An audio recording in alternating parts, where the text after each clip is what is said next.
Seneca famously said, while we wait for life, life passes.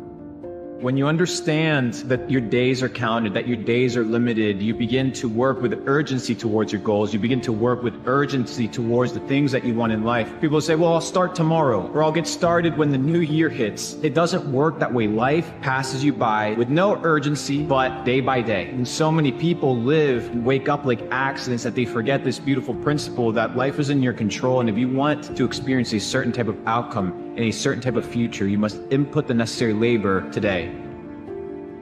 On the one side, you can make your ideas about what you would like to have, where you would like to be. This is the one side. So your focus is on what you would like to have, where you would like to be. Other question is, what are you willing to sacrifice?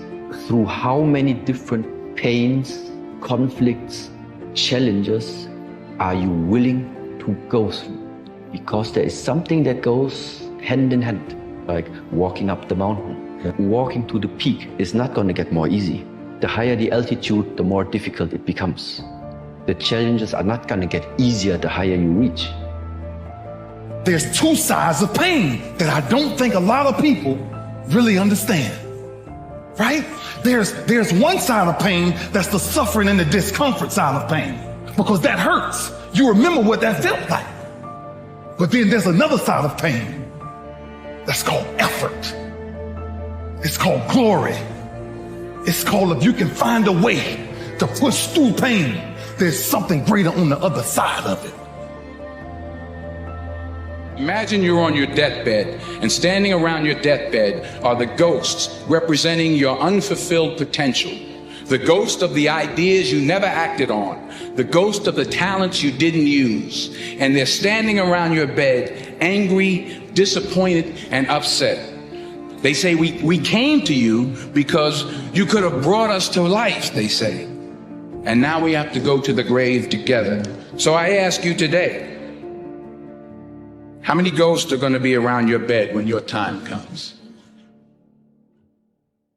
Being a human being is not easy as opposed to an animal, because we're born and nobody gives us a direction. And it's a very, very difficult process. You wake up in the morning and you don't really know what you can do. You could choose 12 different paths. It can be very confusing and very overwhelming. When you find that sense of purpose, when you find what I call your life's task, everything has a direction. Everything has a purpose. Your energy is concentrated. It's not like you're just going down a single narrow pathway. It's not like life becomes boring and it's just about discipline and solving problems. It's actually the most exciting thing that could ever happen to you, because you never have that lost feeling. You wake up in the morning and you go, yeah, this is what I need to accomplish. Yesterday ended last night. If you were successful, I got something for you. It ended last night. You can't live on yesterday's success. If you failed, I've got good news for you. It ended last night. Today matters. We over-exaggerate yesterday, we overestimate tomorrow, and we underestimate today. And it's today what matters. Fastest way to losing yourself is to try and make everyone else happy.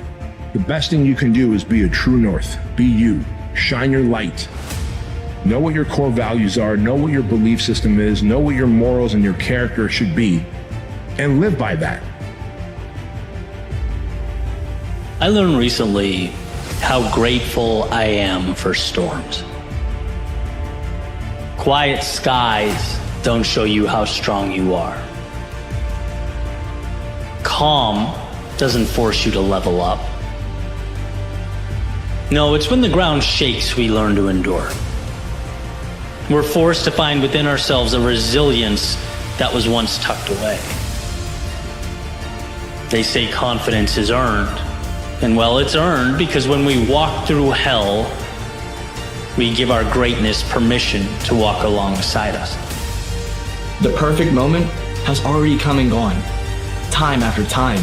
But you're sitting here, still waiting for it. You think it's gonna knock on your door and say, hey, I'm the perfect moment, I'm here.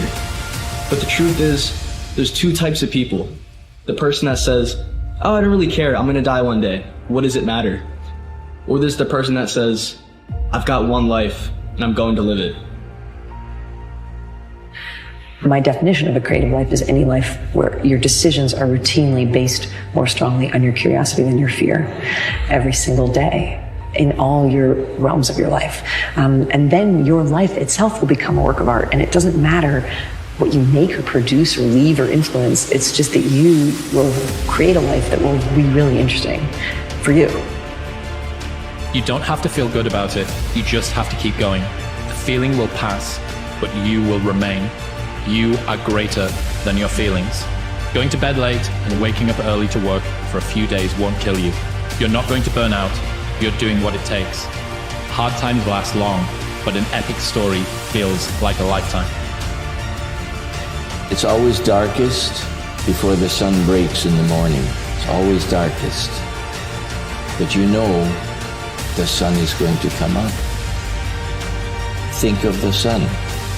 Think how dark it is before the sun comes up.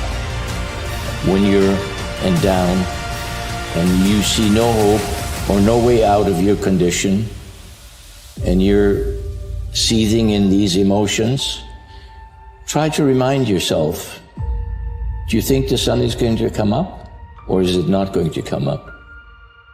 The sun always comes up, and that's your hope. You think that big changes are what are going to make you happy. That's not the answer. What makes you happier are the little things. Happiness is the smallest things because your whole life is made up of all the little things that you do every single day. That's how you build a happier life. So pay attention to when you wake up. The first thing you look at every morning. Being kinder to yourself. The little things are everything because they add up to one big happy life.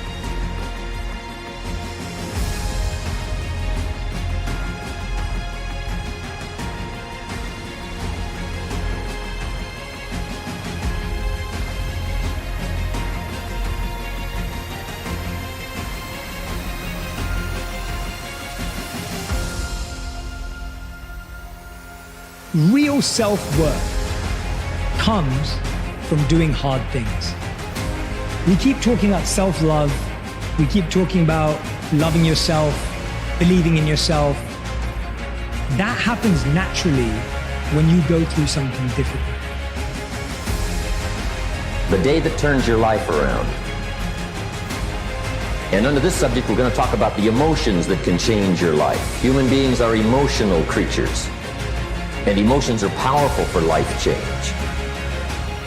Now, of course, emotions are so powerful they can go either way on you. Emotions can either build or destroy. So you really have to employ emotions properly. We call civilization the intelligent management of human emotions. If you can intelligently apply your emotions in the right direction, no telling what can happen. Could turn your life around one day would be sufficient.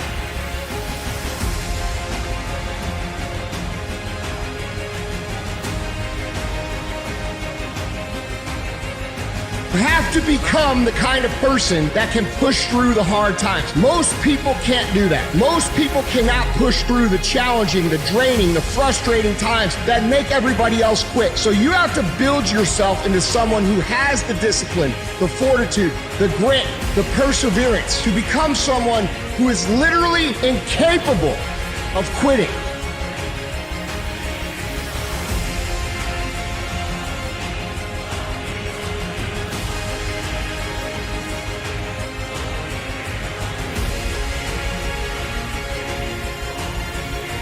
What I've learned is to always keep going. Always. No matter what happens, the storm eventually ends. And when the storm does end, you want to make sure that you're ready.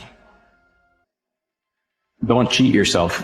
Don't sabotage your dreams by chasing cheap dopamine. Delay your gratification. Understand that the game is long and the road is difficult and that you're by yourself. And if you cheat yourself, well, you're going to be cheated by everybody else. Level up, focus on becoming the best version of yourself, and don't do the things in life that are going to set you back. That which you know you're not supposed to do, you don't do it.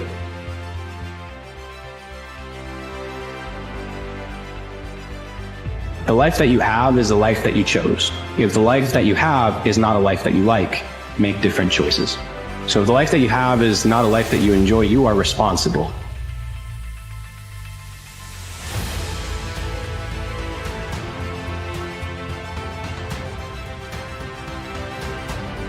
cling to it. Things will get better once you get over this downtime. And the difficulty is that people can't think of that when they're so depressed and so hopeless and they reach bottom. They can't visualize that things will ever get better. But for those who have courage and have faith and hope that things will get better in my life,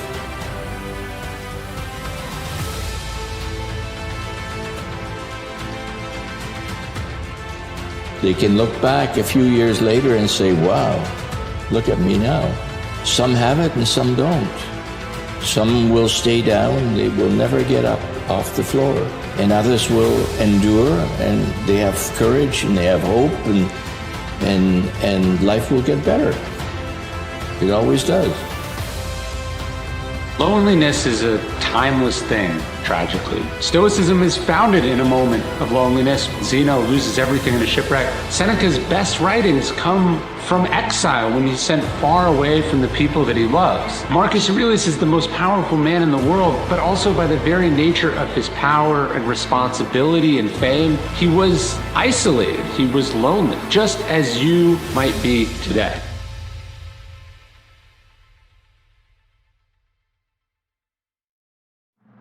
Most people never succeed in life because they're waiting for conditions to be perfect. They're waiting for the sun to shine, the temperature to be right, all the stars to align, and then have some sort of sign that tells them to go.